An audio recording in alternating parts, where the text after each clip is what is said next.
En plein cœur d'Abidjan, le parc national du Banco. Véritable poumon vert de la ville, 3400 hectares de forêt. Ce jour-là, plusieurs dizaines d'Abidjanais se sont retrouvés pour participer à la Rando Verte, un événement pour promouvoir la pratique du sport. À l'initiative de cette marche, la Fédération ivoirienne de randonnée pédestre, qui veut réconcilier la population avec la pratique de la randonnée en pleine nature. Pour beaucoup, c'est une première. Nous sommes à Abidjan, mais nous ne connaissons pas la forêt du Banco. Nous ne sommes jamais venus. C'est calme, c'est paisible et aussi il y a l'air pur. Moi-même, je lui disais tout à l'heure que je préférais la marche même à ce qu'on fait en salle. Ces femmes vont marcher 10 km. Et l'activité n'est pas réservée qu'aux adultes.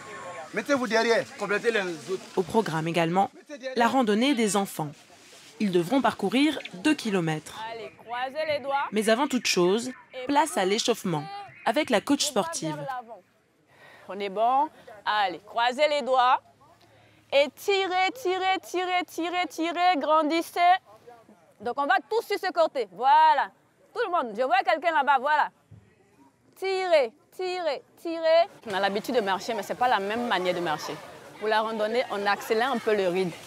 Quand on marche à la maison, on marche tout doucement, on prend le temps. Alors que quand on vient pour la randonnée, il y a le cœur qui va s'accélérer pendant la marche. Donc les muscles aussi vont travailler. Il est important de tous les échauffer avant de commencer la marche. C'est mieux de courir dans la forêt que dans la rue. Parce que dans la rue, il y a les voitures qui circulent, il y a les gaz, il y a la pollution. Alors que dans la forêt, elle est vierge, elle est propre, l'air est bien, il n'y a pas de problème. Pour la fédération, la randonnée est une bonne porte d'entrée pour initier les plus jeunes à la pratique sportive. La marche aide à développer la motricité globale de l'enfant, ainsi que ses capacités cardiaques et respiratoires. Les encadrants donnent le top départ. Allez-y. Allez, ne courez pas, on marche.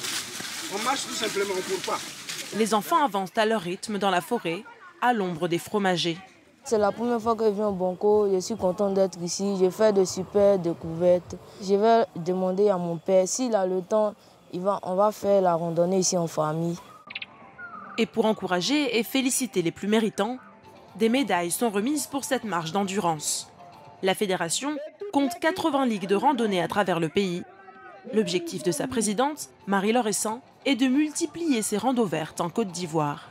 Nous sommes encore dans la phase de sensibilisation pour amener toute la population ivoirienne à la pratique du sport. Ceux qui sont dans les hameaux, ceux qui sont des sédentaires, ceux qui sont éloignés du sport, nous sommes en train de les amener à cette pratique du sport. C'est, je peux dire, l'une des activités qui est la plus complète qui puisse exister. Elle fait travailler tout le corps, elle agit sur le cœur, elle agit sur les muscles, elle agit sur tout le système de notre corps humain. Une randonnée en forêt apporterait en plus une meilleure oxygénation du cerveau et réduirait l'hormone du stress, provoquant un état immédiat de bien-être. Depuis 2015, la pratique de la randonnée est passée de 7% des Ivoiriens à 35% aujourd'hui. Une pratique qui gagne encore à être connue.